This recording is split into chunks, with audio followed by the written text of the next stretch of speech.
Boa noite, estamos ao vivo mais uma vez para um encontro com um escritor hoje e um consultor editorial que vai falar conosco sobre como construir uma carreira literária. Eu conheço muitas pessoas que têm o sonho de escrever e publicar o seu livro, mas têm muitos medos, receios, crenças de como publicar, de como construir esse texto, de que passos ele deve dar para ser um escritor publicável. E a gente vai tirar essas e outras dúvidas hoje com o Paulo Tedesco. Então, enquanto o Instagram avisa as pessoas que estamos ao vivo para esta live, nesta terça-feira, 20 horas e 1 minuto, eu fui pontual hoje.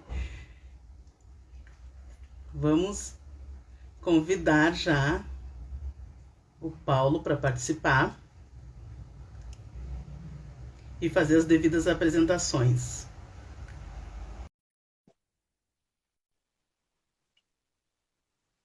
Vou botar esse sonho em prática em 2022. Olá, Olá, tudo bem? tudo bem? Tudo Tudo jóia? ótimo, tudo bacana.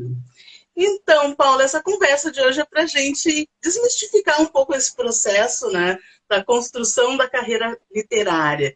E aí eu queria que trouxesse essas dicas e mais ou menos dar uma orientação para as pessoas de como elas fazem para desenvolver esse sonho, né? Porque eu conheço várias pessoas que querem construir essa carreira, que querem escrever um livro e querem publicá-lo e não têm ideia de como desenvolver esse processo, às vezes se acham impostores, tem medo, né, de que as pessoas podem pensar, agora ele quer ser escritor, né, ela quer escrever romance, e esse processo acaba intimidando algumas pessoas. Mas aí tem um passo a passo, né? Deve ter um etapas de como construir uma carreira literária. Primeiramente, né, eu quero te dar as boas-vindas aqui na Rosa Carvão e queria que tu se apresentasse. Jóia, boa noite, antes de mais nada, né? Bom rever. Obrigado pelo espaço, o espaço aqui é ótimo, né? Quem já me conhece, eu sou o Paulo Tedesco, da consultora editorial. Nós temos uma empresa que é livraria virtual, tanto de livros em papel quanto e-books.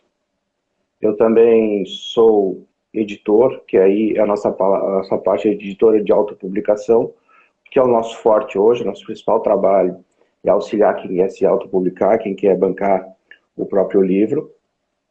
E aí eu entro porque eu consigo mexer no texto e auxiliar no texto, que é a grande dificuldade eu vejo de um enorme número de editoras oferecendo serviços de autopublicação, muita gente oferecendo diversos tipos de serviços e pouca gente pensando no livro. É engraçado, as editoras de um parênteses, né, as editoras de autopublicação que estão aí oferecem livro como se estivessem vendendo, sei lá, água ou vendendo refrigerante, porque o serviço do livro não é assim, não é, ele envolve cultura, tem muitas complexidades, então há muito erro, não é nem enganação, porque eu descobri que não é má fé, descobri que é ignorância mesmo, de boa parte de editores e até de gente que trabalha, ou que diz que trabalha com o mundo do livro e não tem a mínima noção do que está fazendo. Perdoe a sinceridade, mas é muita porcaria. Às vezes o texto é bom, a ideia do texto é excelente, até editoras, não posso dizer, eu não já peguei aqui, que a proposta é ótima, mas o resto é um desespero. Por quê? Porque faltou o principal, que é o editor. E tem editores, tem a mim, tem várias outras pessoas boas que podem fazer um excelente trabalho. Bom, seguindo, né?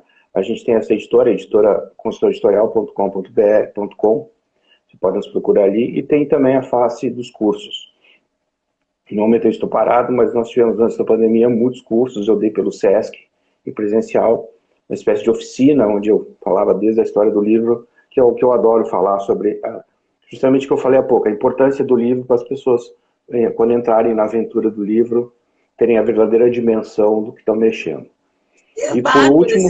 essa oficina, porque eu fiz, né? Eu É verdade, tu fizeste. posso comprovar, foi em 2014, né, que eu fiz essa oficina, já faz algum tempo, até poderia refazer novamente, porque com certeza deve ter várias novidades, né? Mas é muito Eu bacana essa quero... proximidade que tu traz da pessoa, do escritor ou do aspirante, né, com a construção do livro, com o entender esses processos, né, que é muito além do sentar e escrever a história e entregar essa história para alguém, ok, agora ele vai ser publicado. Assim, não, né, aí eu quero... começa todo o trajeto, né? A ideia é desmistificar ou até tirar o mito, né, em torno do escritor e do livro em si, porque ele tem que nos aproximar, o objeto livro, ou aquilo que a gente entende por livro hoje em dia, que também é uma coisa muito curiosa, né, a palavra contemporânea diz respeito a um tipo de formato de suporte de conteúdo, algo que já foi pedra, já foi barro, já foi ferro, já foi couro, e hoje é papel derivado de celulose ultra refinada e já caminhando para um suporte em tela digital com micro alguma coisa lá dentro. Então sim, né, é o suporte em si de um lado e de outro o escritor. E aí me surpreende, da parte do escritor, que realmente nós estamos num processo muito, digamos assim, perdoe a palavra, não queria usar, mas estamos atrasados, ok? Eu sempre falo, por exemplo, do caso americano, que ele é muito importante para nós entendermos uma economia como eles, que produz Hollywood, produz escritores, onde hoje nós temos vários, aliás, eu sigo alguns grupos de literatura ou de leitura que o pessoal desconhece autores brasileiros, conhecem no máximo Paulo Coelho e olha, um que outro. Conhece muito autor estrangeiro. E esse fenômeno, não só porque a economia americana obviamente é muito forte, ela, né, vende seus direitos autorais para cá com força, vide os casos dos filmes. Mas no pós-guerra, em 50, eles começaram, em 1950, né, 45 ali, não, principalmente 49, 50, para contrapor o crescimento russo, eles levaram vários escritores para dentro de Hollywood para fazer roteiro. Aí já começa a falar sobre a carreira do escritor, para fazer roteiro de cinema de Hollywood. Escritores estrangeiros e escritores nacionais. Muita gente fugitiva da Alemanha. Isso, quem conhece Kurt Vonnegut e outros grandes nomes da literatura foram para dentro do cinema. Alguns ficaram, outros saíram. Em paralelo, já no decorrer de 1950, isso foi até o governo Lyndon Johnson, portanto, quase 20 anos foi o processo. Não chegou a dar 20 anos, eles levaram todo o conceito de escrita criativa com escritores para dentro da sala de aula. E este é o grande fato que nós estamos atrasados. Na nossa língua portuguesa, que cá entre nós é a língua portuguesa brasileira, ela é periférica. Quem manda na língua no mundo é a língua inglesa, que já é vendida em todos os cantos do mundo, pensando no mundo quadrado. Então, a língua brasileira portuguesa brasileira é periférica, então tem que se ter consciência disso. Mas por quê? O que eu estou falando aqui? Eu falo justamente porque quando eu falo Estados Unidos, como um modelo, então os caras hoje produzem, além, claro, novamente, tem uma economia com poder de compra, com papel, né, com uma série de benefícios, eles se dão o luxo de fazer, lançam um livro capa dura, depois no tempo eles lançam o mesmo livro em brochura, e depois no tempo eles lançam o livro em bolso, com aquele livro lá que tu leu uma vez e as folhas despetalam, mas tu pagou $5 ou $9,99. Eu morei lá muitos anos, durante 5 anos, eu pude conhecer bem essa dinâmica. Então é isso, é uma economia robusta e que ela levou esse conceito. E aí vem a história da carreira do escritor, que é o que, né, que me traz aqui. Né, o que é ser escritor, o que é desse envolvimento com a língua escrita, com a leitura e com os livros. Mas hoje, o livro já não está mais como principal espelho do escritor, né, do seu trabalho. Nós temos a internet, com diversas formas aí. Nós temos microtextos. É impressionante o número de possibilidades que existe hoje para se exercer a escrita.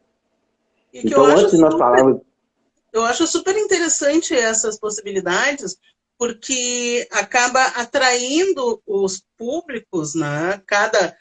O público de cada história, de cada estilo, de cada gênero, né, literário, para aquela produção, para aquele escritor, né? Porque antigamente esse contato era quando lançava o livro, né? Aí tinha todo aquele processo de divulgação, e aí para atrair o leitor, para, né, buscar a venda, e daí se tornar um best-seller, né? Ser campeão de venda e tal. E agora não, agora com os microtextos, com plataformas digitais, tu acaba ali fazendo aquela relação mais direta com o leitor, né? E isso vai dar, eu acho que dá mais visibilidade para o escritor e também torna ele muito mais legível, digamos assim, né? Porque esse contato é quase que mais que se torna um elemento da família, aquele escritor, né? Eu conheço fulano, conversei com ele, eu li o livro dele e falei com ele sobre a história, sabe? Essa relação direta, eu acho que é bem interessante hoje em dia com a internet. Existe que eu ainda ia entrar, não vamos falar num primeiro momento do ambiente de manifestação do texto, dos suportes, vamos lá, tá? No ambiente onde o escritor acontece ou a escrita acontece. Vamos falar um pouquinho antes, que é o ato da produção escrita. E aí tem, na minha opinião, o gigantesco erro, que é incentivado, enfim, que é, eu tenho ideia, logo eu tenho história. Mentira, não existe isso. Né? Você tem que trabalhar, outras pessoas já escreveram o que você está escrevendo antes. Você pode estar escrevendo alguma coisa, mas você não sabe, porque você está puxando de um filme, puxando de uma lembrança, e você está só reproduzindo outra coisa, porque o teu ato de produzir cultura, portanto, escrever é produzir cultura, nada mais do que a reprodução que a sociedade lhe vendeu, seja naqueles filmes terrivelmente dublados das televisões abertas, seja através da própria internet, que chega muita informação e você acaba só reproduzindo. Como a gente brinca, não adianta você, quer ter destaque como escritor, não adianta fazer roteiro de comercial de TV. O que é comercial de TV? É aquelas sacadas, que jogado, vai lá, fala uma historinha, uma pegada, são as sacadas. Por exemplo, Paulo, mas isso me desmerece como escritor? Não, não de todo. Acontece que, veja bem, para que você tenha um respaldo e um acolhimento de pessoas que de fato decidem, inclusive investimentos, seja editoriais, se eu estou falando de editores, seja de diretores de cinema que precisam de roteiristas de qualidade, seja inclusive a nível publicitário, que hoje está na moda, os tal de copywriters. Recomendo, entra no grupo, é bem interessante, de copywriters. É aquele pessoal que faz texto na internet para promover as empresas. Então, tem uma série de possibilidades hoje. As pessoas que realmente decidem, em geral, elas sabem ler bem. O que é ler bem? Elas sabem separar um texto bom de um texto ruim. Então, não adianta tu dizer, eu tive uma baita sacada. Tá, mas...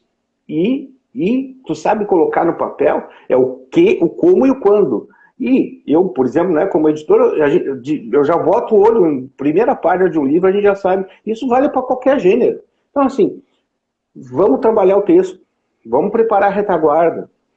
Tudo bem, o caminho se faz caminhando, eu entendo, tem internet, tem como exercício. Mas antes de querer se arriscar, eu vou tentar ganhar um dinheiro, quer se sustentar, né? Vou tentar ganhar um dinheiro com isso aqui, mas por que as editoras não me procuram? Mas por que eu não ganhei tal concurso? Né? O texto, de novo, não existe texto ruim, esse é o legal.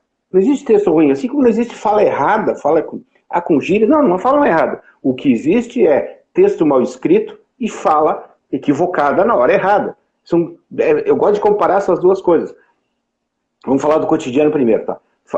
Língua falada. A língua falada, se você falar problema, mais grande, mais menor, mais pequeno, cara, na boa, não está errado. Na própria Espanha, na própria Portugal, o mais pequeno, o mais grande, até é tolerado. Gramaticamente não fica legal, mas no Brasil tem um horror. Falou palavra problema, falou outras coisas que... Não, o problema do problema é você chegar numa região, uma aula, num ambiente mais culto, num ambiente onde há um debate, um outro nível, e ficar falando palavras que ou ninguém entende ou realmente são fora do contexto. Não é problema. Mesma coisa o texto. Entendeu? Você não vai querer levar adiante um texto cheio de fraturas, cheio de erros. E eu não falo aqui de pontuação, gente. Não falo de pontuação, não falo de concordância verbal. Claro, os professores vão odiar o que eu estou falando agora, eu tenho certeza. Mas não se ensina redação direito nas escolas, como é que querem que eu diga o quê? Não se ensina narrativa nas escolas. O que vem depois de 2 pontos? Travessão? É necessário do travessão? Abrir aspas nos diálogos? Bom, tudo isso não precisa saber, gente, não precisa. Precisa, antes disso, é leitura de ficção, estudo da ficção. Ficção. Tu quer aprender o resto? Legal. Estuda ficção primeiro. Tu vai entender como escreve qualquer texto. Então, assim, ajuda muito. Claro, eu quero falar um texto de autoajuda, eu quero fazer um texto sobre tarô. Né? Bom, isso eu considero ensaio. Para mim é quase uma tese acadêmica defendida. Ponto. Então você tem que trabalhar as linguagens. O teu português vai assumir na face escrita isso aí. Se você não treiná-lo, tem que treinar. Não adianta treinar e mostrar para a mãe, para o pai, que vão dizer, que lindo, que coisa linda. São teus puxa-saco por natureza. Né? E a sacada, agora voltando ao suporte, aí tem uma jogada. Existem esses tais de grupos, vamos sotaque bem aqui do sul, esses tais de grupos, né? O que é? Você pode se expor ali. Gente, vocês acharam, você pode criar intimidade com as pessoas se relacionarem contigo lendo o teu texto.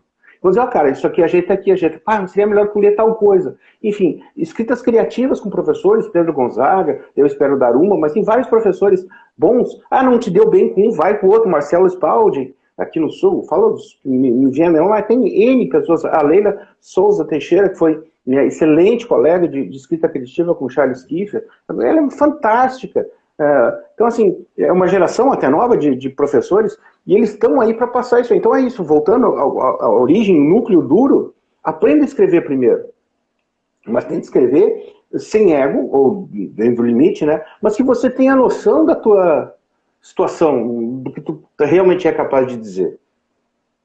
Eu acho perfeita essas colocações que tu fez, Paulo. E eu fico com uma dúvida, de repente mais alguém pode ter, mas quando tu fala estudar ficção, eu entendo, aí tu me diz se é correto ou não, que esse estudo vai me habilitar, por exemplo, a criar personagens, a desenvolver personagens interessantes, com personalidades instigantes para o leitor, e fazer com que esse personagem se encaixe numa trama, saber fazer essa trama, em colocar ali os desafios dessa história, né? E saber elaborar uma história ficcional, que seja aprazível, né, de ser lido. Agora tu me diz, o que significa estudar ficção para aplicar isso na escrita? E como você falou, assim, estudar a formação de personagens, a formação de diálogo, mas existe mais sutilezas. Você não quer, vou ser bem honesto, eu tenho um grande defeito. Eu tenho uma aversão total a fórmulas. Eu adoro matemática, eu aprendi matemática na escola de ensino médio, na pancada, mas eu adoro matemática, mas eu sou avesso a fórmulas fora da matemática, em especial no ambiente da literatura. Tenho, assim, ojerizas. Mas tudo bem, talvez eu esteja errado, deve ajudar alguém. Mas eu gosto muito que me ajudou barbaramente como escritor, e acredito, e eu sinto isso quando eu leio um texto de outro, se tem uma coisa por trás ou não. Onde eu quero chegar? Por exemplo, você pode pegar uma poesia, basta uma poesia de 4 versos de um bom, do Carlos Drummond, do Manuel Bandeira, ou do maravilhoso Fernando Pessoa, ou Wisława Szymborska, a polonesa que está em alta, mesmo o traduzido dela é fantástico, e você pode, a partir dali, fazer estudos. Ler, reler, tentar entender o que ele quis chegar, trabalha, estuda. Paulo, mas eu quero Machado de Assis, né? Tudo bem, beleza, você pode ler uma obra crítica a Machado de Assis, mas você não quer chegar a essa profundidade, eu vou dar uma outra sugestão que para mim funciona maravilhosamente bem. Existem vários livros que é Como Entender o Romance, Como Escrever um Romance. Né? Mário Vargas Llosa, Orgia Perpétua, onde ele disseca a Madame Bovary do Flaubert. Fantástico, clássico, está na aula, é só pegar. A biografia do Kafka que tem aqui na LPM. Fantástico, a biografia do Kafka dá várias sacadas. Então, eu estou lendo sobre o escrever. Né? Eu estou aprendendo sobre como escrever a partir da ótica de outros.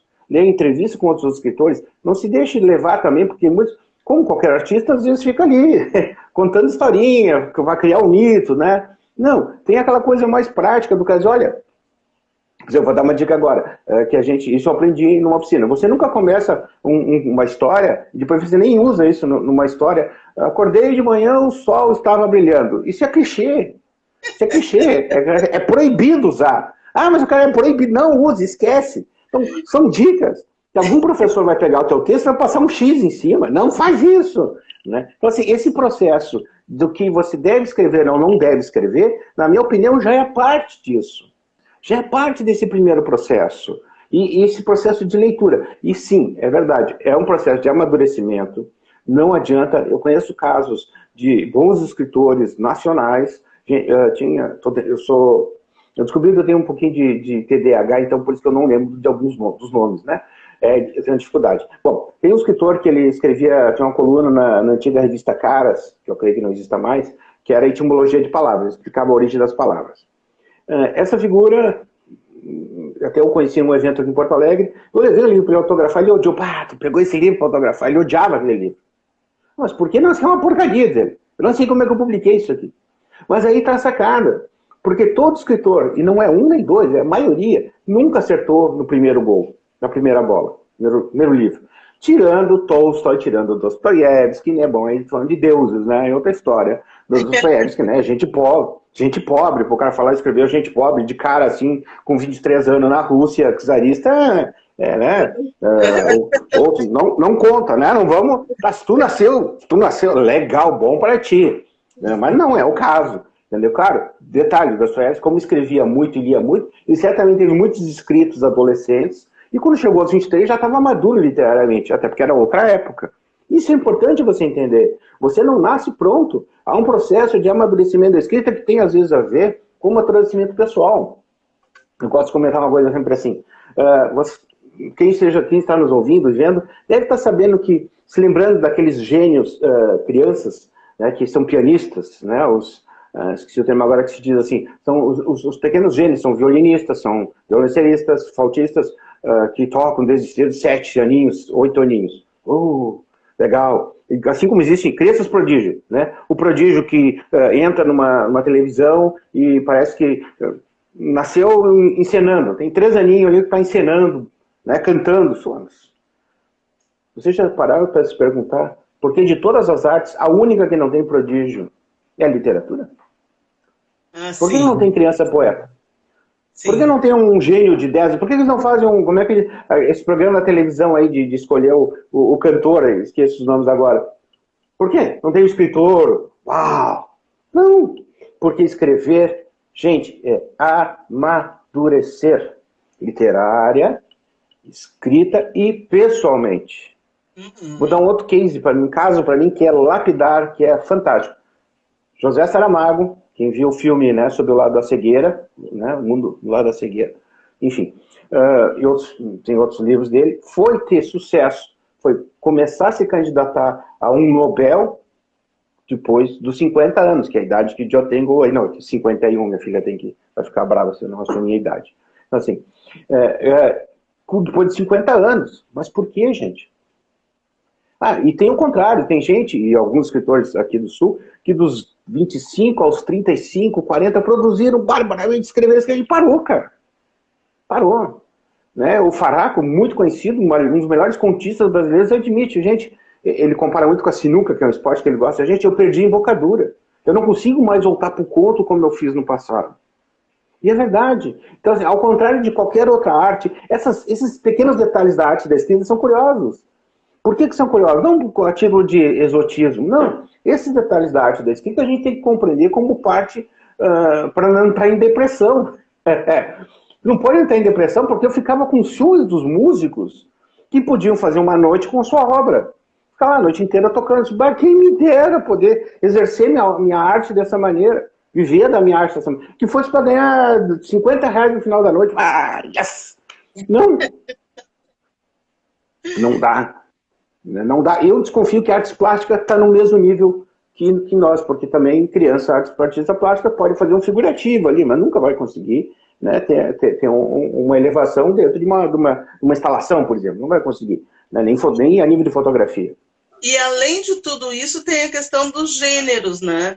Porque tem as tendências de cada escritor, ninguém nasce poeta, né? Ah, eu vou escrever poesia. Eu nem penso nisso, né? É um gênero para mim que eu não sei escrever e aprecio pouco ainda por cima. Eu gosto de poesias, mas aprecio muito pouco. E aí tu tem essas aspirações, né? Que gênero tu cabe na tua escrita, né? E como chegar nessa escrita? Então, quer dizer que além de ter amadurecer esse desenvolver essa comunicação, tu ainda tem que tender para um gênero. Aí eu acho que deve dificultar muito mais, né? Porque daqui a pouco a criatura vai insistir com um conto e não é essa questão, é ficcional. É. Mais ou menos, veja só. Tanto que na faculdade eles obrigam a você a trabalhar com todos os gêneros, a fazer a experimentar todos os gêneros, como escrita. No curso de escrita criativa também, embora não se teste teatro, não sei porquê. Né? Mas sim, os outros gêneros é bom você ter algum conhecimento e alguma experiência de escrita e de processo criativo. Mas aí está uma outra jogada. O gênero ele é muito mais uma porta de entrada para um teu universo, que é outro erro, na minha opinião, que é bem coisa do mundo analógico, que nós tínhamos até pouco, que está evaporando, ele não está acabando, ele está evaporando. À medida que o sol do digital se impõe, a água do analógico se esvai. E o pensamento analógico também. Do que eu estou falando? Hoje, o que eu acho é mais ou menos, é a mesma regra da poesia, tem que ser a regra da escrita. Bom, poesia você não pode pretender fazer verso livre sem antes saber métrica, sem antes fazer um verso metrificado. Por isso que eu também sou um péssimo poeta. Gosto de escrever, já ganhei concursos com poesia, tem umas poemas que o pessoal gosta, mas tem poemas horríveis, que não odeia, etc., uma porcaria, né? Mas eu volto e meia poeta, talvez nunca vá publicar. Mas essa é a questão. Por que sair publicando? Para-te, vai pro inferno, rapaz. Que isso? É. Não há necessidade de publicar tudo que tu faz. É Isso verdade. aqui não é BBB, não é o Burger King, não é a televisão que está ali te filmando. Tu não tem essa necessidade atávica de expor tudo que tu está escrevendo. Porque realmente tu está fazendo papel de bobo. Não há necessidade. Você tem teus textos, teus cadernos, tua tela do Word, teus arquivos, que você vai salvar ali, quer escrever à mão, melhor ainda. Muita coisa, os pequenininhos eu escrevo à mão. Quando é longo, eu vou direto para o computador. Né? Mas pensamentos, enfim, eu escrevo à mão. Então, o que acontece? Se você não tem essa noção, e num segundo momento, né, eu digo assim, essa noção do que tu está escrevendo não precisa ser publicado, num segundo momento tu começa a experimentar, eu quero saber o que é conto. Porque tem várias questões. Lembrando, a língua portuguesa é diferente da língua espanhola. Mas é lógico, você até meu shih tzu sabe. Não. Não.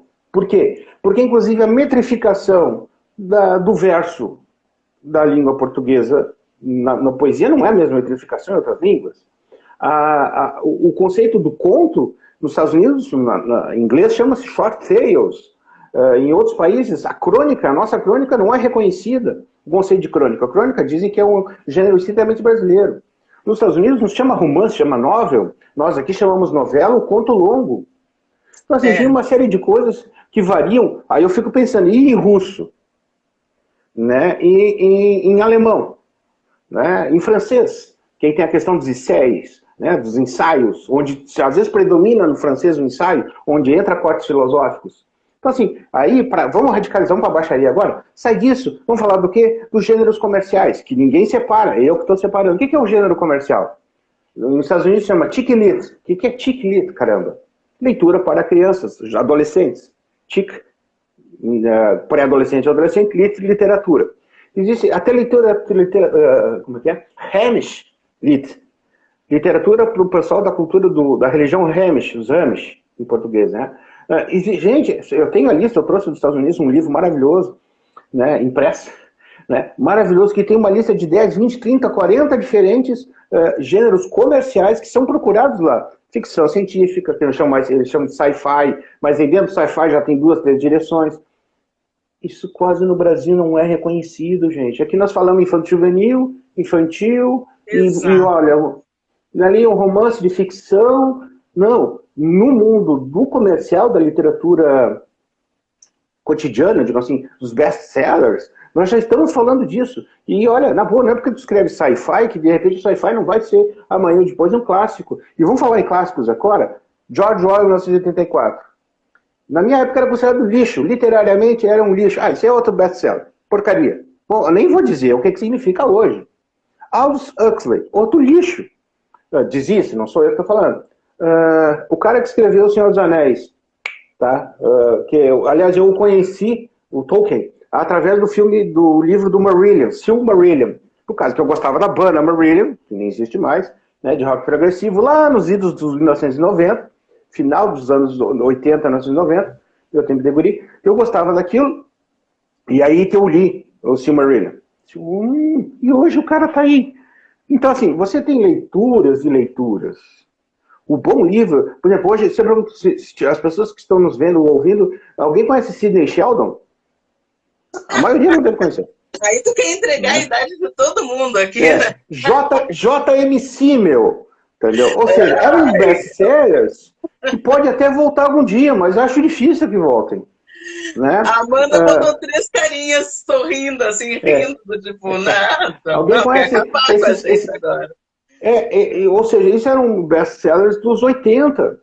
E eles sumiram. E tem vários outros. Eu era rato de biblioteca na minha escola, no período escolar de ensino médio, e até no início da universidade. Era rato. E eu sabia de cor e saltear todos esses nomes. Eu tinha uma tia falecida não faz muito, que ela tinha um apartamento pequeno, mas tinha um quartinho naquele apartamento pequeno que era só desses livros. Se deixar, ela tinha todos, tinha até duplicado. Ela ganhava e não, eu guardo. Tá lá, nem sei o que foi feito daqueles livros. A minha irmã Adriana, eu imagino que esteja nos vendo aqui, ela deve me dizer o destino daqueles livros, que a tia Rosa tinha toda essa coleção. E hoje sumiu. Então, ou seja, tem da alguns dinâmica. escritores que, inclusive, foram roteirizados, né? Sidney Sheldon teve histórias roteirizadas. Agatha Christie? A Agatha Christie era outra. Isso é best-seller, porcaria. Não, tem outra coleção que hoje tem fãs, que é Perry Rhodan. E aquela velha história, isso é engraçado, na cultura europeia, os caras fazem sucesso não na sua língua originária, fazem sucesso em inglês. Caramba, o Perry Rhodan é alemão, os 10 primeiros autores são alemães, e eles escreviam em inglês. E é um seriado de ficção científica que eu li quando eu tinha 12, 13 anos, me apaixonei. Hoje tem fãs clubes na internet, que realmente a história é muito longa, né? São N, estava em banca de revista, mas tinha uns muito bem escritos. Então, voltando, importante o foco, para nós não nos afastar até de onde eu quero chegar, é ter essa noção de que o que você escreve hoje, se você amadurecer e trabalhar isso aqui, o gênero que for, não entre em depressão. Amanhã ou depois isso pode acontecer. A sua literatura ela pode sobreviver aos tempos. E a tendência é que ela sobreviva se ela for muito bem feita. Não, muito perfeito isso tudo. E aí agora tu falou alguns autores que antes eram, digamos, caracterizados pela literatura surrealista, né? E hoje, o que é surrealismo na literatura, né? Não existe. Não existe. Não existe. Será que é o cara do Senhor dos Anéis? Não, eu vou entrar em outro terreno aqui. Vou entrar em outro terreno que é mais conhecido e mais campo minado, que é o infanto-juvenil. Quando você é geração Vagalume, eu sou geração Vagalume, outros tantos são geração Vagalume, que é aquela coleção que hoje tem até alguns filmes, né, que se passavam, Maria José Dupré e outros autores ali, maravilhosos. E nós tínhamos essa nossa geração. Não foi nos 90, considerou-se a literatura infanto-juvenil meio em declínio. Não se dava tanta atenção mais. E de repente vem a literatura inglesa de alto consumo e aparece com o rapazinho lá, né, o bruxinho, com a J.K. Rowling fazendo sucesso. Né? E o que acontece? O que isso significa? De repente já está fazendo um calhamaço de 300, 400 páginas. Se ali é criança, adolescente que vai ler isso aí, gente. Não tem condição, ninguém vai ler isso aí. Já se viu ler tudo isso. E o pessoal não só lia como foi ao filme. Aí amanhã, depois, está todo mundo, né, querendo fazer a mesma coisa. Virou febre, a literatura fantástica para adolescente. Ali a literatura fantástica não é outra coisa. Claro, não é o realismo mágico do adulto, do Vargas Llosa, aliás, do Gabriel Garcia Marques, entre Sim, outros, né, maravilhoso. do Han Ruf, não é esse, não é o realismo mágico, mas é aquele mundo de entretenimento, em suma, que veio. Então, isso é interessante como essas dinâmicas. E aí vem outra coisa para você não entrar em crise, tem a questão da mulher aqui que pesa. Por incrível que pareça, J.K. Rowling teve sucesso porque ela pegou realmente um momento dado, uma espécie de vácuo do infanto juvenil, mas ela escreve em inglês. Escrevendo em inglês, você pode se dar o luxo de ter 1 milhão de livros vendidos no primeiro dia de lançamento, como foi o Lost Symbol do Dan Brown, e o livro não era o bicho. 1 milhão de exemplares vendidos. Disse que o Obama foi 1 bilhão de livros vendidos no mundo inteiro no primeiro dia. Escrever em inglês isso pode acontecer. Bom, já é uma vantagem para ela. A literatura inglesa, seja de alto consumo, ela já sai na nossa frente ganhando de 10-0. Já entra com 7-1. Famoso 7-1. E ela ainda, aí vem uma carta. Por que ela chama J.K. Rowling? Por causa do machismo. Ela não podia assumir o nome de mulher, porque mulher não vende. Ou não vendia, enfim. Então, olha a dinâmica. Antes de entrar em depressão. Ela até deixou isso no início na incógnita, né? Ela não denunciou, era um pseudônimo, né? Ela não quis se identificar realmente. Fazia parte desse processo de construção dos livros dela, né? E realmente fez um sentido. Tem que se esconder atrás do nome. Então, assim, falando então de carreira de escritor, que é disso que nós estamos falando, ou de construir, ou de pensar uma vida de escritor, isso em todas essas dinâmicas. Então, vamos fazer assim, vamos fazer o seguinte, vamos dar um tempo na questão internacional. Embora eu recomende, na sua primeira oportunidade, os primeiros $1.000 que você ganhe, paga uma passagem para Frankfurt, na Feira da Alemanha, que é maravilhosa, a maior feira de direito autoral do mundo, uma feira do livro do mundo, recomendo, ela existe desde a Idade Média, são só 400 anos de feira, coisa pequena, então vale a pena ir lá como autor, mesmo não sendo autor, vale a pena o passeio. Ou na Bienal de São Paulo já seria fantástico. Não tem nada a ver com a nossa... Não é nada que lá está o berço dos filósofos, né? Os grandes filósofos alemães, né? Não, sem dúvida. Mas tem assim, ó, é bom o autor saber, ou o candidato ao autor, que a nossa Feira do Livro de Porto Alegre, quem está no sul aqui, ela não tem nada a ver. Ela é uma feira do livro, de venda de livro aqui. As bienais é outra, existem negociações, eu participei de algumas, como autor ou como penetra mesmo, né? Que editores do mundo inteiro vêm para o Brasil, em São Paulo, no Rio, um lugar à parte, e fazem leilões de direitos autorais. Compram direitos autorais, conversam, há uma troca. Agentes literários ou mesmo autores brasileiros vão para esses eventos para divulgar o seu texto. Para dizer, nossa, Paulo, isso acontece? Sim. Claro, antes da pandemia estava voando, agora estamos começando de novo devagar. Eu participei de um evento, imagina, com autores indianos. Quando eu vi, e tinha uma mesa à tarde na Bienal do Rio, se não me engano, foi 2015, 2016 que eu fui, na Bienal do Rio, promovida pela ANL, no Rio Center, lá tinha uma sala no alto, no meio do evento, e eu fiquei sabendo através de um outro evento que era aberto às pessoas. E lá estavam editores recebendo autores, editores internacionais. Eu vou lá. Eu sou escritor, vou embora. Subi lá, cara, com o meu inglês, que, né, só ter morado fora ajuda, né? E eu acabei aí perguntando, o que você está fazendo aqui? Eu disse, vim falar com o editor. O que tu queres? Qual editor? Não, qualquer um. Qualquer um. Eu quero oferecer meu trabalho. Sério, cara de pau. Eu nem lembro do detalhe. Eu sei que na Obsfora eu estava sentado na frente de um dos maiores, possivelmente o maior editor de literatura infanto-juvenil da Índia. Gente, a classe A indiana é a população do Brasil. 300 milhões de indianos são classe A na Índia. Bom, então nós temos um Brasil de leitores. É bem provável. É bem provável que os caras, além de tudo, falam inglês e de outras línguas.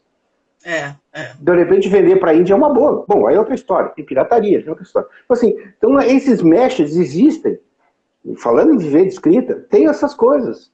E como eu conheço autores brasileiros que nem moram no Brasil, mas nunca publicaram no Brasil.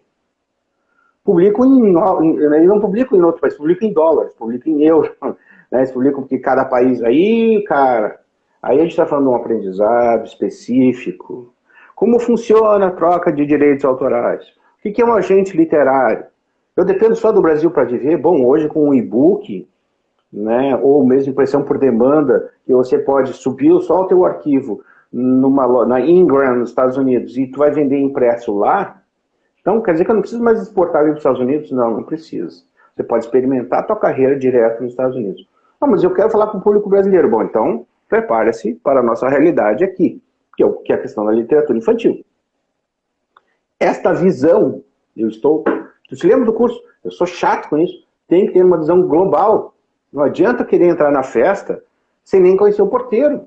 Tem que entrar na festa e saber o que está acontecendo. Ah, mas ninguém me lê, ninguém me critica. Bom, o Gasoso é muito ruim e tem que aprender muito, porque não existe ruim, tu não lê. E também esse é outro preconceito que eu tenho. Os caras falam, não, isso é ruim. Não, não é ruim, precisa ser revisado. Precisa ser revisado, precisa de uma revisão. Precisa de um copy desk. Né? Perguntinha, simples. Um livro, sei lá, disso. 200 páginas, em português. Qualquer livro, inclusive Machado de Assis. Vocês acham que ele saía escrevendo assim a pontuação? Acertou toda a pontuação? Toda a acentuação? Acertou os parágrafos? Detalhe técnico curioso. Eu tenho uma lista em inglês de 20 títulos clássicos da literatura americana e inglesa. Desses 20, se eu passar aqui, vocês vão reconhecer vários. Nenhum foi o autor que quis dar o título do livro. Todos os títulos foram dados pelos editores. Eu estou falando de gente de nível de Hemingway, pessoal. Sim, sim. Jack Kerouac. Eu fiquei imaginando se mesmo tivesse nessa... Os caras têm cara... A gente, como autor, a gente é meio pirado, meio doido. Tanto que eu não sei como é que deixaram o cara que... O Philip K. Dick escreveu o livro que deu origem ao Blade Runner, né, que o título do livro dele é... Me corrija, por favor, me corrija. Eu vou chutar aqui, mas é algo assim. Como é que sonham as corujas eletrônicas sonham com não sei o que eletrônico? Como é que sonham as corujas eletrônicas? Uma coisa assim que tinha a ver com os animais artificiais eletrônicos. Ou seja, título absurdo, o título que tu vai ler o livro. O Blade Runner foi mais feliz o título do filme do que o livro. O livro é maravilhoso, o livro é bom. Só o título é uma porcaria. Faltou editor ali. Faltou editor no Philip K. Dick. Talvez ele os descendentes dele vão me matar pelo que eu estou falando. Mas essa é a noção que eu estou falando que remete ao início da conversa. A necessidade do quê? Preparo. Mas exatamente esse ponto que eu queria chegar. Então agora, eu, uma pessoa crua, para lançar meu primeiro livro, então eu preciso entender todo esse processo editorial antes. E isso interfere na construção textual? Necessariamente, porque tu vai pensar duas vezes antes de publicar asneira. Antes de publicar o que não deve. Inclusive, é bom lembrar que se você fica publicando tudo, alguém pode usar e publicar no nome dele. Você está sustentando a pirataria. Está sustentando o plágio. Não tem porquê. Você pode... Eu tenho casos, por exemplo, Ana Marçom. Né? Ela fez o primeiro livro com a gente. Ela é revisora de um grandes editoras nacionais, revisora ortográfica. E também designer instrucional, que chama, né? Que é montar a estrutura de cursos de grandes empresas de EAD. Pois bem, eu adorava as crônicas que ela escrevia em rápidas palavras no Facebook. Estou falando para vocês isso em 2016, se não me engano, 2017. Adorava. Eu a conhecia pessoalmente, uma amiga também, revisava livros para nós aqui da editora. E eu dizia, guria, vamos fazer isso um livro. Não, bem capaz, não. E claro, a gente sai da universidade, a gente é revisor, a gente é eunuco. A gente já sai castrado, entendeu? Sai castrado, já cortaram fora, então, tu sai castrado. As universidades são castradoras, sim, né? São castradoras. E ela tinha esse lance de ser castrado. Não vou fazer, imagina. No fim, publicamos, né, A Cobra da Laranjeira e Outras Crônicas. Fui eu que ajudei a dar o título. Ficou ótimo, todo mundo adorou. Mas é a linguagem de Facebook. Ela pegou os conectores de Facebook. Vendeu bem. Passaram os 3 anos, veio eu enchendo o saco da Ana, vamos fazer mais um. Gente, ela só estava tirando texto do Facebook que ela já tinha escrito. Mas, claro, como ela é revisora, ela com a burra não serve, né? Ela dá uma remexida nos textos. Eu já li. Sim, atualizou, né? E, claro, tu vai acabar botando coisa nova. E tem outra, o conjunto, que isso até eu estava falando hoje num projeto que a gente está fazendo de divulgação da editora, que uma das coisas que eu falei é isso, o conjunto, a harmonização dessas pequenas crônicas, dessas pequenas histórias, ou que o pessoal fala desses sketches, que são as coisas assim, sem meio, nem fim, nem início, mas tem um núcleo legal, essas pequenas que seriam piadas, né? As piadas seriam sketches, né? Aquela coisa meio sem fim, sem, não tem, isso até é meio, o pessoal da literatura odeia, claro, porque é troço meio amorfo, mas às vezes está encaixadinho, tá legal, ou pequenas micro-histórias, essas pequenas histórias, essas crônicas, na verdade, que são crônicas, o que ela faz, o ato de juntar em si é o ato artístico, é mais do que escrever, porque quando bota conjunto aquilo ganha um sentido, porque ele vai vender, eu digo vender, mas ele vai mostrar quem está por trás, quem é o autor que está por trás, porque o segredo, ou a musa inspiradora, ou o segredo é o leitor está sempre querendo saber, tá, mas quem está me contando essa história? Essa pessoa está me contando essa história por quê? Quem é esse? Porque aí a dúvida foi que era a sacada do Machado, né? Era o morto que estava falando, né? Que é a sacada que se utiliza muito, aquela história dos romances epistolares, que é só troca de cartas, ou troca de e-mails, né? Troca de cartas. Nunca sabe quem é o narrador, né? Tem as duas cartas falam em primeira pessoa. Eu gosto de escrever assim também. Em primeira pessoa também. Quem é o narrador disso aqui? Quem é que está por trás? Mas o autor está falando da vida dele, ou ele criou um personagem fictício e eu estou caindo na esparrela dele. Então, assim, esses recursos vêm por trás de montar o livro. Então, voltando à história do Facebook, ela escrevia, puxa, ficou maravilhoso. E deu tão certo, porque ela tem uma linguagem muito diferente, muito coloquial, mas ao mesmo tempo ela sabe separar a coloquialidade da necessidade da escrita, e ela fala umas coisas maravilhosas, assim, extremamente debochadas e cotidianas. Surgiu o título, prepare-se. O novo título foi O Ano do Cu. Como assim? O Ano do Cu. Mas por quê? Porque ela sofreu o que é o diabo na pandemia. Passou poucas e boas na pandemia. Então, a sugestão veio de ela ter feito um livro com 12 crônicas, um pouco maiores, de excertos que ela puxou, coisas que ela puxou do Facebook. E ela foi testando a linguagem dela ali.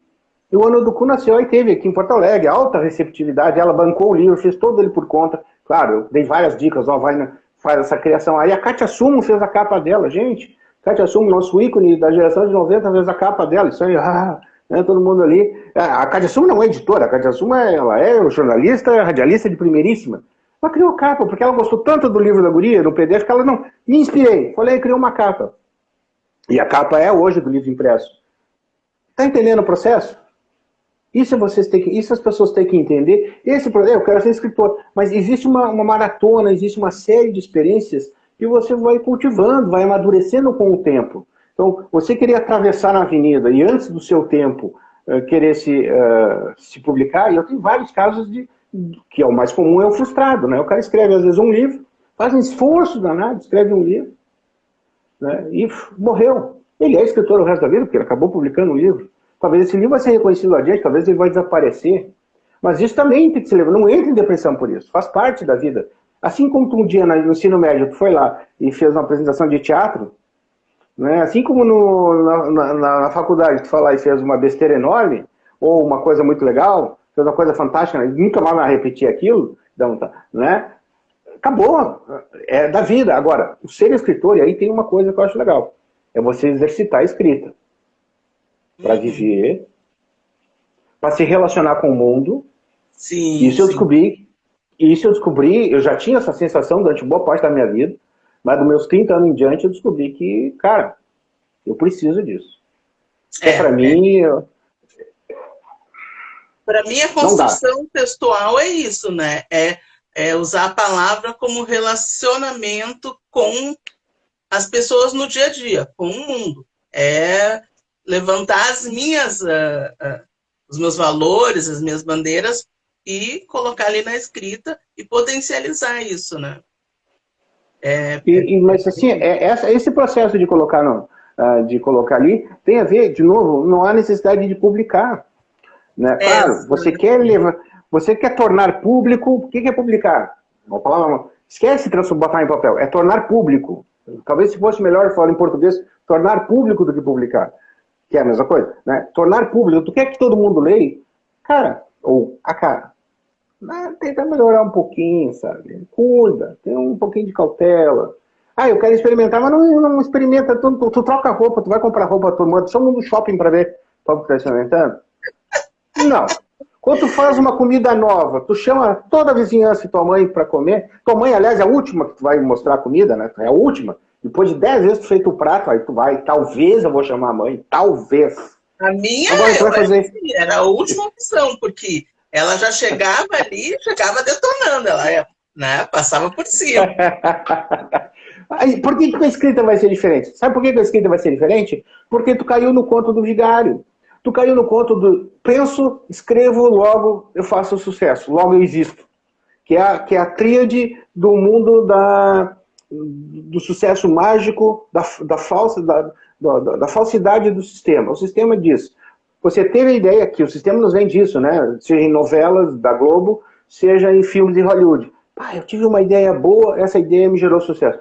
Quem falou que a J.K. Rowling sentou um belo dia, vou escrever um romance sobre um bruxinho, não, caramba, teve vários revisores, ela comeu pouco de água. O pessoal dizia, ela escrevia o romance à mão num café em Londres.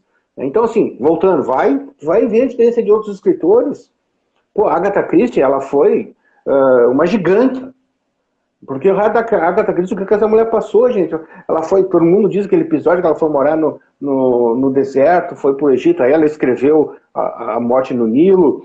Ela de fato foi, a mulher viajou, enfrentou uma série, ela passou a Segunda Guerra Mundial. Então teve uma série de autores que tiveram experiências de vida, como Hemingway e outros, incríveis. O Monteiro Lobato, né, que hoje, em função até da presença do racismo, está até um tanto em baixa, mas ele foi um cara que vivenciou o petróleo é nosso. Ele tinha uma estratégia nacionalista, progressista por trás da literatura dele, que era promover valores, tentar tirar um Brasil do atraso. Então, existia uma estratégia de escrita dele.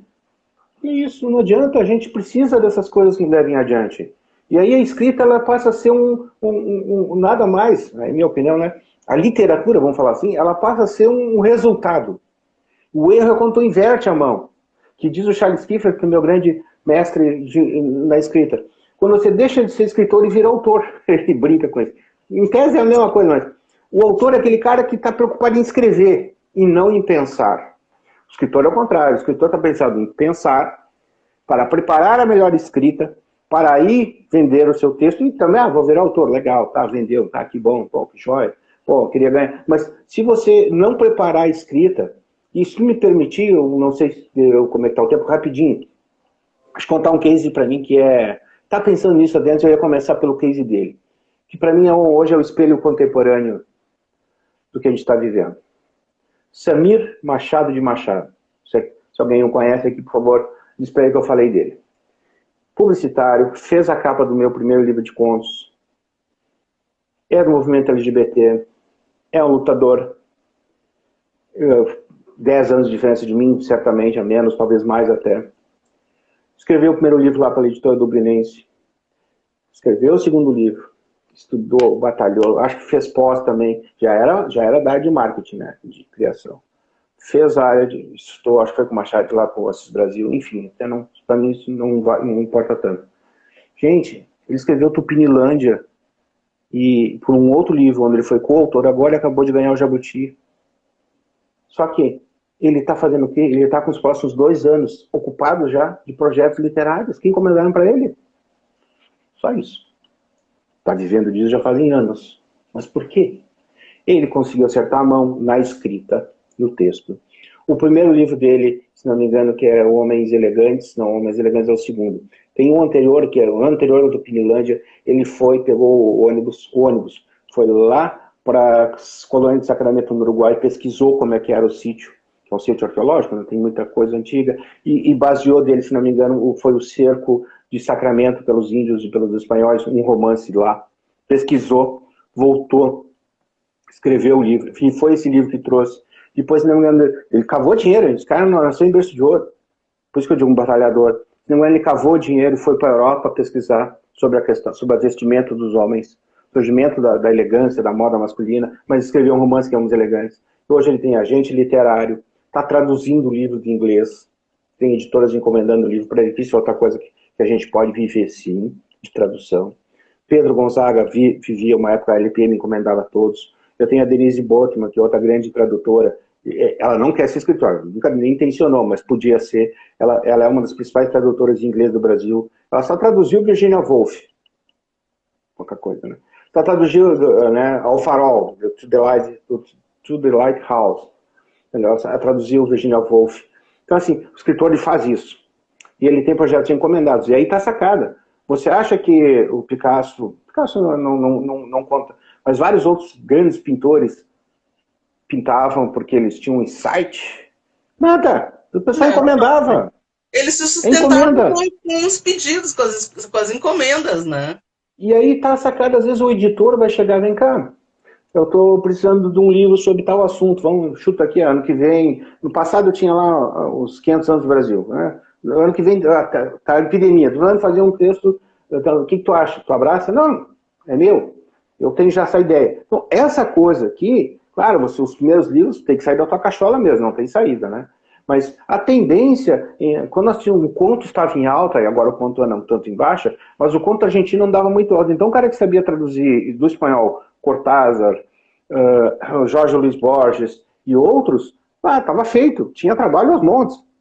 Então, se você souber fazer esse tipo de coisa que eu estou falando, e ter essa capacidade de escrita e leitura, porque tu tem que traduzir, e traduzir não é mole. Mas você, que é o que a gente estuda sobre tradução no mercado editorial, a gente tem que dominar mais a língua de chegada do que a língua de partida, sabia?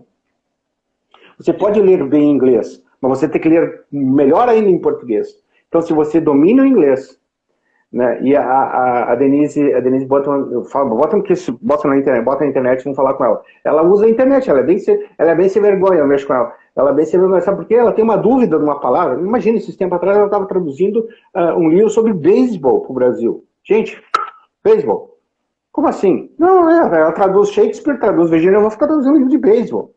Entendeu? E se não me engano, no Brasil a gente tem um apanhador do campo de centeios. Então, assim, que é, na verdade, o jogador que fica no fundo, o apanhador que fica lá no fundo esperando a bola para receber, para apanhar a bola, lá no beisebol. Ela disse, gente, eu não gosto de ter um apanhador, não está fechando. Pode ser o cara que optou do apanhador no campo de centeios, escolheu esse termo, mas não está batendo. Então, ela fez uma enquete no Facebook. Teve mais de 400 sugestões diferentes e achou um termo. Espera um pouquinho. Se Denise Botman, que é uma das maiores tradutoras do Brasil hoje, utiliza a internet buscando um termo, e ela usou na tradução dela, por que eu, Paulinho Tedesco, vou ficar me matando porque eu não tive um insight essa noite? Para! Aí realmente tem que encher a cara mesmo, tem que virar louco, escreve um poema na vida, você acha o máximo. Então, gente, a impressão que eu tenho, Paulo, é que hoje em dia a internet facilitou tanto essa questão da autopublicação, dos e-books e tal, que os escritores não fazem mais pesquisa, não fazem mais isso de procurar o termo mais próximo dos leitores, né? De onde o livro vai ser lido. É isso, tu tá fazendo a tradução para aquele público. Então tu tem que pegar aquela palavra que ele vai entender e que vai fazer sentido. Desculpa, a coisa já não vinha bem, tá? A coisa já não vinha bem. Com os blogs. Já não estava legal. O cara é blogger, lembra até de um filme que a menina fazia blog, aí ela aparecia nua no filme, que até a menina agora virou uma global. Achei interessante, porque ela era uma blogueira, então o filme era em torno do que ela escrevia. Blog, tipo, né? Que grande porcaria, eu pensei, grandes Áfricas, né? Isso aí acabou o blog, ninguém fala disso agora, né? Aí você fala o quê? Em rede social. Então, assim, para mim, quem enterrou a bola de basquete na cesta da miséria foi uma empresa chamada Amazon. Ela é uma das grandes culpadas pela reprodução desse conhecimento de eu penso, logo eu escrevo, logo faço sucesso. Na medida em que ela permite você subir um arquivo em Word e fazer a publicação no tal de KDP, né, Kindle Direct to People, e inclusive tu pode concorrer a concursos anuais. É um horror. Ela até há pouco nem a SBN exigia, eu acho que ninguém continua não exigindo, embora ela recomende usar. Anos passado nem usava. Se alguém quiser explicar o que é SBN, eu posso explicar, mas que ele é fundamental para a identidade e direito autoral de todos os títulos. Ela não exigia. Então você subia um arquivo de Word sem qualquer revisão, né? Então fica fácil. Meu livro está à venda na Amazon, mas claro, como eu ia dizer, meu Shih Tzu pode publicar, a Rebeca né? Como é que é, minha filha? Minha Amanda deu o nome de Marie Rebeca, coisa assim. Pode virar autora. E claro, bota o nome do cachorro lá, escrevo. Claro, eu sei que, inclusive, por experiência própria, que eu subi uma vez de um cara que me pediu, a Amazon ela tem um software muito bom de localizar plágios. Eu sei que algumas universidades têm esses softwares, que é um rastreador de plágios. Então ele foi lá, rastreou e viu, né, através de uma série de composições, que esse rastreador de plágios encontrou desse cara que estava na Amazon. Claro, uma maneira de combater a pirataria. Bom, entre o que ela encontrou e tudo que ela de fato encontra, não vamos atacar ninguém aqui. Mas a Amazon, sim, ela foi uma das grandes responsáveis, ou irresponsáveis, uma das grandes responsáveis por essa coisa do público lá tem sucesso. E voltando, né, de novo é a cultura do Big Brother. Que o que você fizer na sua casa, sob uma câmera, você pode ter sucesso, sem nenhum preparo. O que é falso, né? Isso na pós-modernidade, isso é falso. A gente sabe que a pessoa que está diante de uma câmera está encenando. Ela sabe que há uma câmera. Assim como há, no caso do Big Brother, os caras são orientados a fazer tal coisa. Alguns têm até alguma espontaneidade, mas a maioria ali é uma certa encenação. Então, essa coisa, esse é amador, coisa que estão filmando. Então, da mesma maneira, da escrita espontânea do Jack Kerouac, né? Isso só tem 50 anos que existe, 60 anos que existe, não está fazendo nada novo, meu velho. E até porque pede-se, novamente, é legal você testar o teu texto ou parte dele ou do teu verso online. Né? É legal, certo? Mas não quero dizer, transformar disso num livro que eu acho que tem que ser. E eu vou dizer para ti. Publicável e vendável, né? Eu tenho a felicidade de, como consultor editorial, que foi um termo que eu trouxe lá do Canadá, eu estive uma época lá, e aí vinha o nome da minha empresa, o consultor editorial. Eu tenho a felicidade de dizer que todo livro que eu botei à mão como consultor editorial, nos últimos 6 anos aqui, eu mudei alguma coisa para melhor. Eu sei que alguns autores me agradecem. Pô, cara, tu salvou meu livro. Alguns eu dou título, muitos eu dou título, e muitos eu mexo. E são alguns livros até, aspas, fáceis. Não existe livro fácil, todo ele é trabalhoso. Né? Mas textos não tão complicados. E é impressionante. Claro, tem uns que o autor se recusa a mexer. Bom, é autopublicação, eu fico quieto, cara, tá pagando. Mas eu evito pegar, eu evito. Não, porque é autopublicação, né? O cara tá pagando, ele quer daquele jeito. Mas eu, dentro do possível, tento seduzir, tento mostrar as contradições, né? Eu vou dizer bem simples. Eu tenho uma grande autora sobre anjos, e o texto dela, a sacada é interessante, até uma proposta bem humana, a Rose Han. A gente lançou esse livro agora. Ela tem uma boa estratégia editorial para viver do livro dela. Entrou num sistema muito particular, não, que é tipo um hub, enfim, a Rose, e eu li o livro, ajudei a construir. E lá no meio do caminho, ela não, terapia dos anjos, mas ela botava terapia com PH. Eu disse, isso que é até o nome do trabalho dela. Eu disse, não dá, guria. Fica terapia, que nem farmácia, com PH. Ela disse, pô, não tinha me dado em conta. Vamos mudar esse H. Aí eu discuti com ela, enfim, ficou TH, terapia TH. Então, assim, são sacadas que o cara de fora, se tiver uma visão crítica, não for ter puxa-saco, ou não está ali só para encher linguiça, tem muita gente também que está ali para encher linguiça, vai dar um monte de opinião que não tem nada a ver. Então não é tão simples de encontrar. Eu concordo, é até bem difícil. Mas às vezes batalhando um pouquinho, ouvindo opiniões, volto à recomendação do início dessa conversa, que já está uma hora muito boa, agradabilíssima. Vai ler a biografia do Kafka, que está ali. É de bolso, é 15 pila, 16 pila no máximo.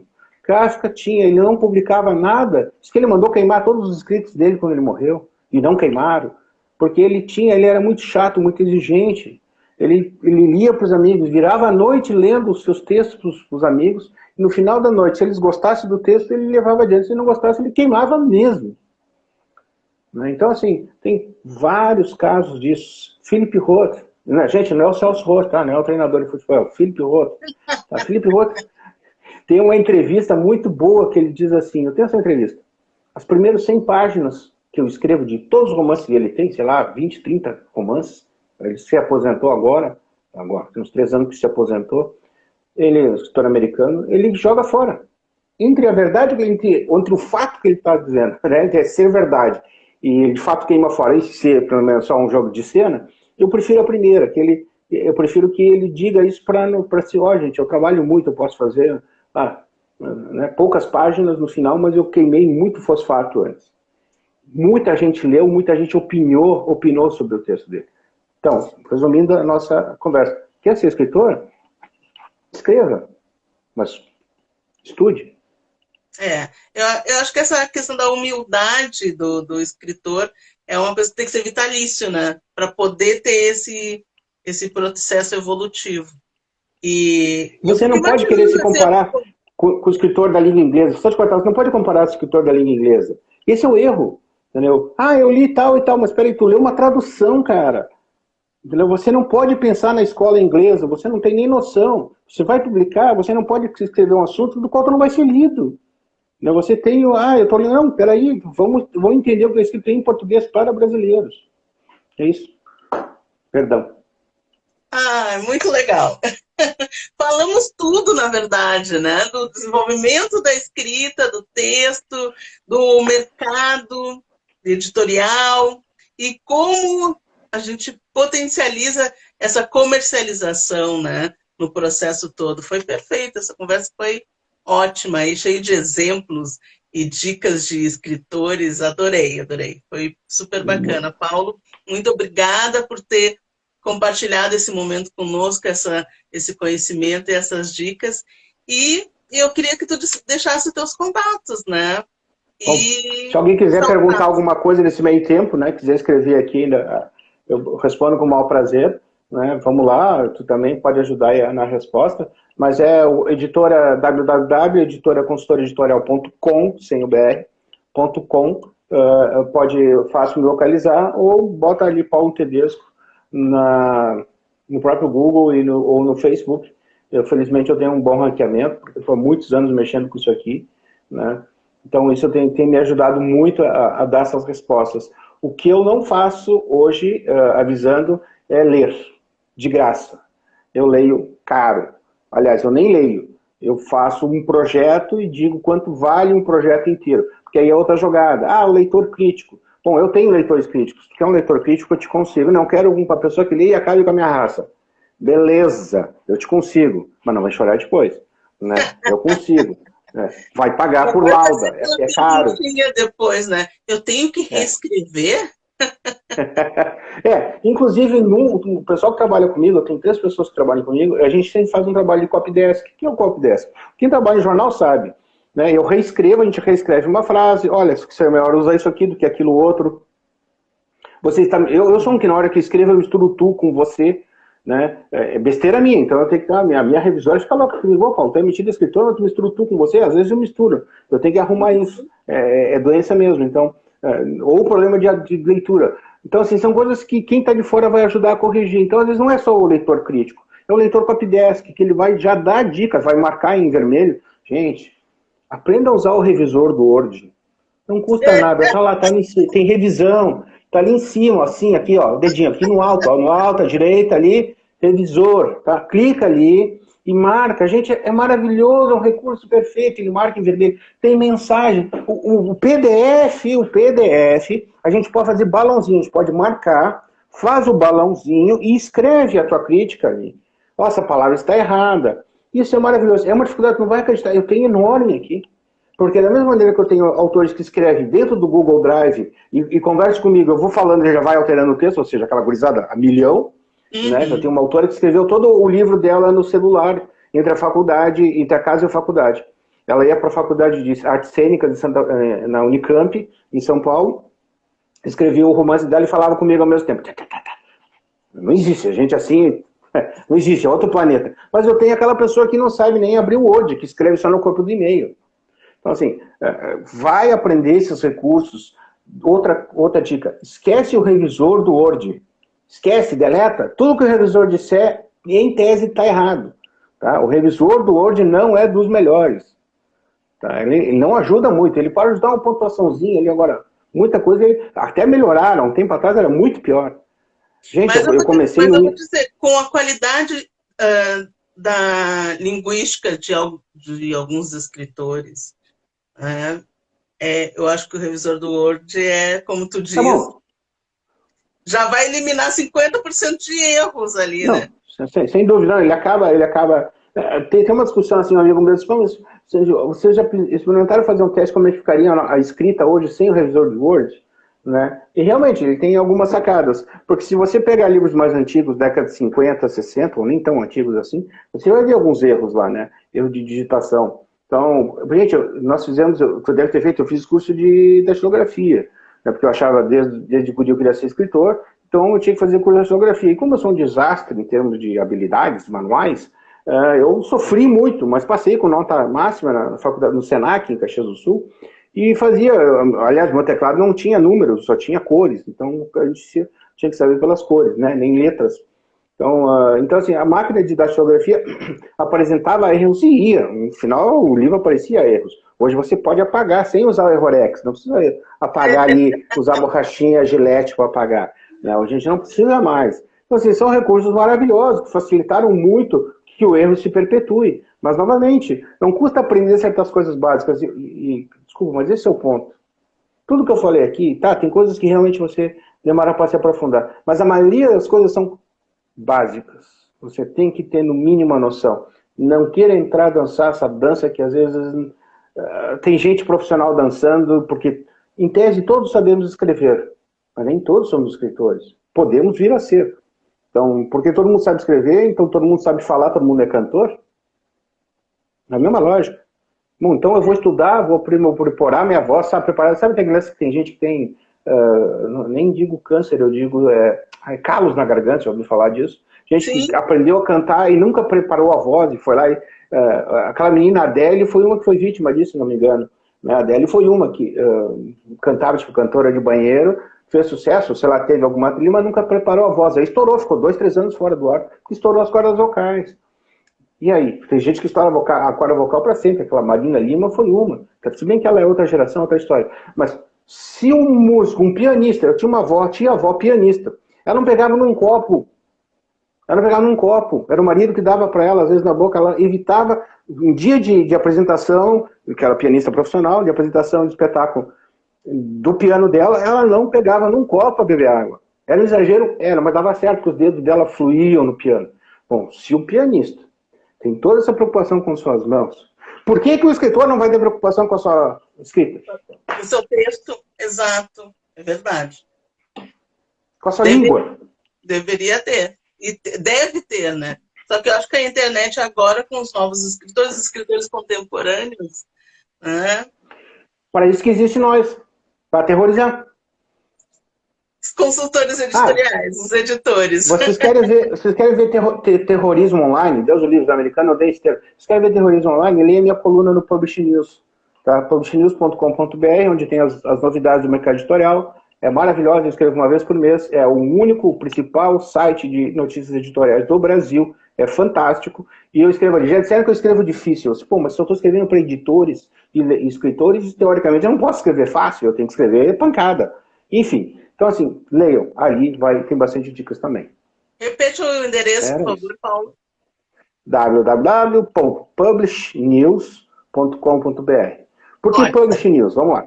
Por que Publish News? Porque existem duas figuras. Existe o publisher e o editor. Isso é a novidade. O publisher é aquele cara que vai buscar contratos de direitos autorais, que sabe da moda, que vai na feira. O editor é o Paulo Dedesco, que fica tendo em casa problemas de hemorroidas, de tanto sentar na cadeira e ler livro dos outros. E é isso. Então, o escritor é fadado a ter problema de hemorroidas. Ele vai a vida inteira lendo o livro dos outros sentado. Então o cara fica horas, engorda, tem diabetes, tem um monte de pepino. Por quê? Porque tu passa mais horas sentado e deitado do que em outra coisa. E não tem exercício que salve. Então, assim, o editor é esse, vai mexer, vai ler. O publisher não. O publisher, já li, pô, acabou. Entendeu? Aí passa para o editor. É o editor que decide.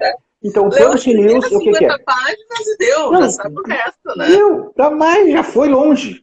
Foi longe. Ou ele leu a resenha. Tá, me dá a resenha disso aí que eu vou ler. Aí chega pro editor, é bom? O editor, não me bota em fria. Não, é bom, pode publicar e acerta. Então é para isso que existe. Bom, estou exagerando, mas existe o publisher. Hoje, nas grandes empresas e nas pequenas é mais difícil, mas o publisher e o editor são dois personagens. Tu vê como uma coisa é complexa.